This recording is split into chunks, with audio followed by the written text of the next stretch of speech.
Hey everyone, my name is Jim Price and I have a special announcement for you today. As I've said before on this channel, my favorite board game mechanic is variable player powers, mostly because it practically begs you to come up with your own custom player powers. And many of the games that I love do this. Well, off the top of my head, I think of Smash Up, Sentinels of the Multiverse, Marvel Champions. Great games that have a strong player base where they are coming up with their own custom ideas. But the unfortunate reality is that these ideas never really go anywhere with regard to the main game. Through the last couple of years, it's been a goal of mine that when I create my own board game company, that's going to change. And I've spoken about this before for Erudia and our community content initiative, and I encourage you, if you haven't seen the video, to check out the video that's in the description of this video talking specifically about our community content initiative. The time is actually now.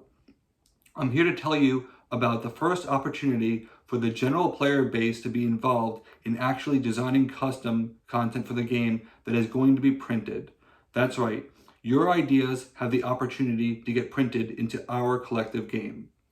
This opportunity is going to start on September 18th, which is 2 weeks away. If you're not familiar with Erudia, that gives you 2 weeks to come up to speed, and now's a great time, probably with the holiday weekend you'll have extra days off. And the game is completely free to play on Tabletop Simulator as long as you have it. The links to the mod as well as our Discord will be in the description of this video. So how is this going to work? First, what exactly are people going to be designing? Well, in Erudia, there's the concept of a primary deck and a secondary deck, which gives you a unique twist on pre-constructed mechanics, while also allowing for a little bit of customization. In Erudia, when you take your primary and your secondary, the fact that they are largely driven from the same deck means that when you play Cavalry Knights, it's not the same as playing Knight Cavalry. It gives you double the replayability. Well, there's also this concept of a booster, which is probably a bad name, but I'm sticking with it for now until I think of something different.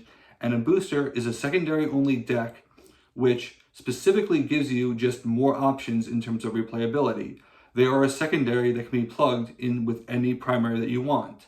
And these are a ton of fun to design. I think I actually prefer designing them to primaries because the challenge is very interesting. A booster has 15 cards, typically 12 designs, because they have 5 units, they have 5 actions, 4 designs, and 5 items, 3 designs. So you have 12 designs that you have to work with, and space is very limited. They need to express a single idea cohesively and concisely, and it's a really interesting challenge because there's no room to waste. You want to make sure that every card counts. They also derive a ton of value from their acolytes because you can draft them, and I find that super interesting because most of the value is based on a card that you have instant access to, and I really like that. There are 4 boosters in the core set. What people will be designing is the booster for the first expansion, which I'm calling the A expansion because I haven't revealed what the name of that is yet, but it starts with A, thus A expansion. So the A expansion booster actually has a unique opportunity because although plans can change, the current plan is to actually have the A expansion be available at launch. So this is an opportunity that is pretty rare. Not only do you have a chance to get your ideas into a game, but you have a chance to get your ideas into a game at launch. This sends a message that we are completely serious about community content and that we're ready to have it available with the actual game when it finally launches. Well, I need to talk about these types of opportunities. While we believe that they are very important and we try to do as much of them as possible, they are never going to be available at the frequency that is going to meet the demand. People know that we've been wanting to do this. People ping me all the time with their ideas, and there's some absolutely great stuff. The player base is very knowledgeable.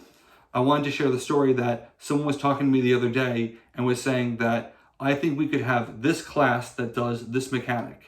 And they got the name slightly wrong. The name of the class is actually the name of the elite in the class, so it's just a different synonym. But what they described is exactly what the class does. And it's great because it shows that people are capable of coming up with ideas that I believe are printing in the game because I come up with them with myself. But community content is a chance for the things that I miss, with my biases and my blinders, and to get as much of a wide perspective as possible. So while I believe that these are very important, they are timed and they are limited, and they're never going to meet the demand. What that means is that we need to make every opportunity count, which is why I'm coming to you with this opportunity now. The next one is not going to be for a while, So if you've been looking for a chance to get into the game, this is the perfect opportunity. You have 2 weeks to come up to speed, and then on September 18th on our Discord, I'll reveal what the theme is of the next booster class, as well as some instructions, and we'll go from there. Now, in order to make this possible, there are a few things that need to happen logistically. Number one, you obviously have to be familiar with the game. And I'll know that because number two, you'll have to be on the Discord. Discord is where we do most of our conversations. It's a great opportunity where people can ask questions or get spoilers about the upcoming set. They can shoot ideas about community content, and I'll basically give a no comment because I don't want to reveal all the great things that we're going to be doing in the future. A lot of information there, but you have to be on the Discord because that's how we're going to be running the community content design session. And number three, you actually have to be willing to be part of the process on September 18th or in the days that are leading up after it, because there's a part that will continue online and a part that will be offline, and you have to be available for either one of those opportunities. This is something that we're really excited about. People have had great ideas. I strongly encourage you to check out this game. If you're interested in making community content, be part of this initiative, because these opportunities are only going to come around once in a while, so make sure you capitalize on it. I really hope that you enjoy the chance to be part of this, and I'll see you soon. Thanks so much for watching. Let's shut it down.